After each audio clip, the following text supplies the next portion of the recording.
ನಮಸ್ಕಾರ ಸ್ನೇಹಿತರೆ, ಎಲ್ಲರೂ ಹೇಗಿದ್ದೀರಾ? ನಾನಂತೂ ಚೆನ್ನಾಗಿದ್ದೀನಿ, ನೀವೆಲ್ಲ ಚೆನ್ನಾಗಿದ್ದೀರಾ ಅನ್ನೋ ಭಾವನೆಯಿಂದ ಇವತ್ತು ಒಂದು ಒಳ್ಳೆಯ ಗಿಡ ತಂದಿದ್ದೀನಿ ಸ್ನೇಹಿತರೆ. ಇದನ್ನು ನಿಮಗೆಲ್ಲ ಪರಿಚಯ ಮಾಡಿಕೊಡೋಣ ಅಂತ. ಎಷ್ಟೋ ಜನ ಈ ಗಿಡಗಳನ್ನು ನೋಡಿದ್ದೀರಾ, ಆದರೆ ಇದು ಯಾವುದಕ್ಕೆ ಉಪಯೋಗಕ್ಕೆ ಬರುತ್ತೆ ಅನ್ನೋದು ನಿಮ್ಮ ಮಾಹಿತಿ ನಿಮಗೆ ಗೊತ್ತಿರಲ್ಲ. ಈ ಗಿಡದ ಹೆಸರನ್ನ ಮೊದಲೇ ಹೇಳೇ ಬಿಡ್ತೀನಿ, ಯಾಕಂದರೆ ಕಸ ಅಂತ ಹೇಳ್ಬಿಟ್ಟು ಏನು ಮಾಡ್ತೀವಿ, ಕಿತ್ತು ಕಳೆ ಬಂದುಬಿಟ್ಟಿದೆ, ಅಯ್ಯೋ ಇದೇನೋ ರೋಡಲ್ಲಿರೋದೆಲ್ಲ ಗಬ್ಗಿಡ ಅಂದ್ಕೊಂಡು ಪಾಟೆಲ್ಲ ಆಕಸ್ಮಿಕವಾಗಿ ಬಂದ್ರೂ ಅಯ್ಯೋ ಗಬ್ಗಿಡ ಅಂತ ಹೇಳಿ ನಾವು ಬಿಸಾಕ್ಬಿಡ್ತೀವಿ. ಇದು ಬೇಡವಾದ ಗಿಡ, ಇದರದ್ದು ಏನು ಉಪಯೋಗ ಇದೆ? ಈ ಉಪಯೋಗ ಎಷ್ಟೋ ಜನಕ್ಕೆ ಗೊತ್ತೇ ಇಲ್ಲ ಸ್ನೇಹಿತರೆ. ಈ ಗಿಡ ಎಲ್ಲಿ ಸಿಕ್ಕಿದ್ರೂ ಬಿಡಬೇಡಿ ಸ್ನೇಹಿತರೆ. ನಮಗೆ ಉಪಯೋಗ ಇಲ್ಲ ಅಂದರೂ ಬೇರೆಯವ್ರಿಗೆ ತುಂಬ ಜನಕ್ಕೆ ಉಪಯೋಗ ಆಗುತ್ತೆ. ನಮಗೂ ಒಂದಲ್ಲ ಒಂದು ಟೈಮ್ಗೆ ಉಪಯೋಗ ಆಗುತ್ತೆ ಅಂದ್ಕೊಳ್ತೀನಿ. ಯಾಕೆ ಏನು ಎಲ್ಲ ನನ್ನ ವೀಡಿಯೋನ ಫುಲ್ಲು ನೋಡಿ. ಯಾರೆಲ್ಲ ಸಬ್ಸ್ಕ್ರೈಬ್ ಆಗಿಲ್ಲ ದಯವಿಟ್ಟು ಸಬ್ಸ್ಕ್ರೈಬ್ ಆಗಿ, ಲೈಕು ಶೇರು ಕಮೆಂಟ್ಸ್ ಮೂಲಕ ನಿಮ್ಮ ಅನಿಸಿಕೆ ಅಭಿಪ್ರಾಯನ ತಿಳಿಸ್ತಾ ಈ ಗಿಡದ ವಿಶೇಷತೆ ಹಾಗೂ ಮಹತ್ವವನ್ನು ತಿಳ್ಕೊಳ್ಳೋಣ ಬನ್ನಿ ಸ್ನೇಹಿತರೆ. ಯಾರಿಗೆಲ್ಲ ಹಲ್ಲು ನೋವು ಅಂತ ಹೆಚ್ಚು ಒದ್ದಾಡ್ತಿರ್ತಾರೋ ಇದಕ್ಕೆ ಈ ಗಿಡ ತುಂಬ ರಾಮಬಾಣ ಅಂತಲೇ ಹೇಳಬಹುದು. ಈ ಗಿಡ ಅಷ್ಟು ಪ್ರಾಮುಖ್ಯತೆ ಇದೆ, ಆದರೆ ಇದನ್ನು ನುಂಗಕ್ಕೆ ಹೋಗಬಾರ್ದು ಸ್ನೇಹಿತರೆ. ಇದನ್ನು ಸ್ವಲ್ಪ ಚೆನ್ನಾಗಿ ತೊಳೆದು ಇದ್ರ ಜೊತೆಗೆ ಒಂದು ಲವಂಗನ ಹಾಕಿ, ಬೇಕಾದರೆ ಹಸಿದು ರಸ ತೆಗೆದುಬಿಟ್ಟು ಮುಕ್ಕಳಿಸಿದ್ರೂ ಇನ್ನೂ ಒಳ್ಳೆಯದು.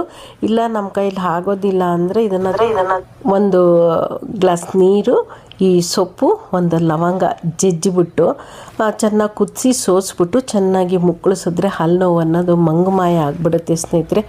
ಆದರೆ ಮುಕ್ಕಳಿಸ್ಬೇಕಾದ್ರೆ ನೀರನ್ನ ನುಂಗಕ್ಕೆ ಹೋಗಬಾರ್ದು, ಚೆನ್ನಾಗಿ ಮುಕ್ಕಳಿಸಿ. ಏಕೆಂದರೆ ಅದು ನುಂಗೋ ಅಂಥ ಇದು ತಿನ್ನೋ ಅಂಥ ಗಿಡ ಅಲ್ಲ. ಮುಕ್ಕಳಿಸಿ ಉಗಿದ್ಬಿಟ್ರಂತೂ ನಿಮ್ಮ ಹಲ್ಲು ನೋವು ಮಂಗಮಾಯ ಆಗೋದ್ರಲ್ಲಿ ಸಂಶಯನೇ ಇಲ್ಲ. ಹಾಗೆ ಕೆಲವರು ತೊದಲು ಮಾತಾಡ್ತಾರೆ ಗೊತ್ತಾ, ಬಿಕ್ಕಳಿಸಿ ಮಾತಾಡ್ತಾರೆ ಗೊತ್ತಾ, ಆ ಥರದವ್ರಿಗೆ ಈ ಹೂವು ತುಂಬಾ ಒಳ್ಳೆಯದು. ಅವರು ನಾಲ್ಗೆಗೆ ಹಾಕಿ ತಿಕ್ಕಿದ್ರೆ ಅವರು ನೀಟಾಗಿ ಮಾತಾಡ್ತಾರೆ ಅನ್ನೋ ಒಂದು ಮಾಹಿತಿ ಗೊತ್ತಿದೆ ನನಗೆ. ಆಮೇಲೆ ಈ ಸಣ್ಣ ಮಕ್ಕಳಲ್ಲಿ 3-4 ವರ್ಷ ಆಯಿತು ಇನ್ನೂ ಮಾತಾಡ್ತಾ ಇಲ್ಲ ಅನ್ನೋದೇನಾದರೂ ನಿಮಗೆ ಅಂಥ ಮಕ್ಕಳೇನಾದರೂ ಇದ್ದರೆ ಅವ್ರಿಗೂ ಅಷ್ಟೇ ಈ ಹೂವಮ್ಮನ ಇದು ನಾವೇನು ಮಾಡ್ತೀವಿ, ಹಲ್ಲು ನೋವಿಗೆ ಎಲ್ಲನೂ ಎಲೆ ಸಮೇತ ಬಳಸ್ತೀವಿ.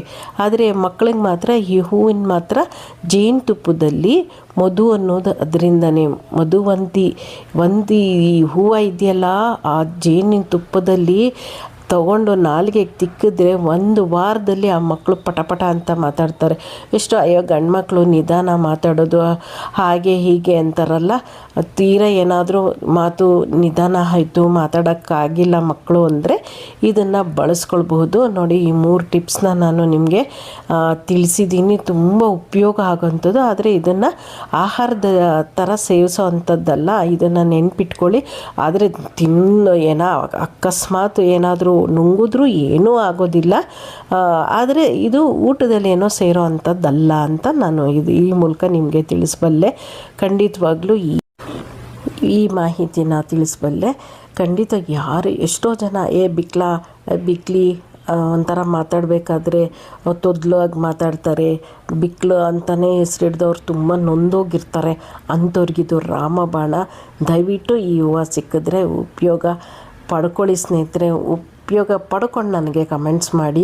ನಾನು ಎಲ್ಲ ಮಾಹಿತಿ, ಯಾಕಂದರೆ ನಮ್ಮ ತಾತನವರು ಆಯುರ್ವೇದಿಕ್ ಪಂಡಿತರಾಗಿರೋದ್ರಿಂದ ನನಗೆ ಒಂದು ಸ್ವಲ್ಪ ಮಟ್ಟಿಗೆ ತಿಳುವಳಿಕೆ ಇದೆ. ಆಯುರ್ವೇದಿಕ್ಕಿಗೆ ಹೆಚ್ಚು ಪ್ರಾಮುಖ್ಯತೆ ಕೊಡಿ. ಈ ಗಿಡದ ಹೆಸರು ಮಧುವಂತಿ ಅಂತ ಹೇಳಿ. ಇದು ಎಷ್ಟು ಒಳ್ಳೆ ಗಿಡ ಅಂದರೆ ಈ ಮಹತ್ವ ತಿಳ್ಕೊಂಡ್ಬಿಟ್ರೆ ಅಂತೂ ನೀವು ಇನ್ನೂ 4-6 ಜನಕ್ಕೆ ಉಪಯೋಗನ ಹೇಳಬಲ್ಲಿರಿ. ಎಲ್ಲರಿಗೂ ಇದನ್ನು ತಿಳಿಸಿ ನೀವು ಉಪಯೋಗನ ಪಡ್ಕೊಳ್ಳಿ ಅಂತ ಹೇಳ್ತಾ, ಯಾರೆಲ್ಲ ನನ್ನ ವೀಡಿಯೋನ ನೋಡ್ತಾ ಇದ್ದೀರಾ, ಈ ರೀತಿ ಆಯುರ್ವೇದದ ಬಗ್ಗೆ ನಾನು ಒಳ್ಳೊಳ್ಳೆ ಮಾಹಿತಿಗಳನ್ನು ಕೊಡ್ತಾ ಇರ್ತೀನಿ. ಫುಲ್ಲು ವೀಡಿಯೋಗಳನ್ನ ನೋಡಿ ಪ್ರೋತ್ಸಾಹಿಸಿ. ನಾನು ಇನ್ನೂ ಒಳ್ಳೊಳ್ಳೆ ಗಿಡದ ಪರಿಚಯನ ಮಾಡಿಕೊಡ್ತೀನಿ. ಯಾಕಂದರೆ ನನಗೆ ನಮ್ಮ ತಾತನವರು ಆಯುರ್ವೇದಿಕ್ ಪಂಡಿತರಾಗಿರೋದ್ರಿಂದ ಹೆಚ್ಚು ಮಾಹಿತಿ ನನಗೆ ಗೊತ್ತಿರೋದ್ರಿಂದ ನಾನು ಎಷ್ಟೋ ಹಳೆ ವೀಡಿಯೋದಲ್ಲಿ ವಾಯ್ನಾರಾಯಣ ಸೊಪ್ಪಾಗಲಿ ಪ್ರತಿಯೊಂದು ಹೇಳ್ತಾ ಇದ್ದೀರಾ. ಅದ್ರ ಬಗ್ಗೆ ಮತ್ತೆ ನಾನು ಒಂದು ವಾಯ್ನಾರಾಯಣ ಸೊಪ್ಪಿಂದು ವೀಡಿಯೋನ ಹಾಕ್ತಾ ಇರ್ತೀನಿ.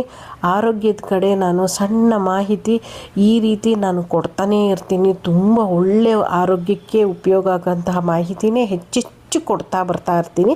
ದಯವಿಟ್ಟು ನನ್ನ ವಿಡಿಯೋನ ನೋಡಿ ಪ್ರೋತ್ಸಾಹಿಸಿ. ಹೀಗೆ ನಾನು ಕೆಲವೊಂದಷ್ಟು ಒಳ್ಳೆ ಮಾಹಿತಿ ಕೊಡೋಕ್ಕೆ ಇಷ್ಟಪಡಬೇಕು ಅಂದರೆ ನೀವು ನನಗೆ ಪ್ರೋತ್ಸಾಹಿಸಬೇಕಂತ ಕಣ್ಕಣಿಯಿಂದ ನಿಮ್ಮನ್ನು ಕೇಳ್ತೀನಿ. ಎಲ್ಲೇ ಸಿಕ್ಕಿದ್ರು ಈ ಹೂವನ್ನು ಬಿಡಬೇಡಿ.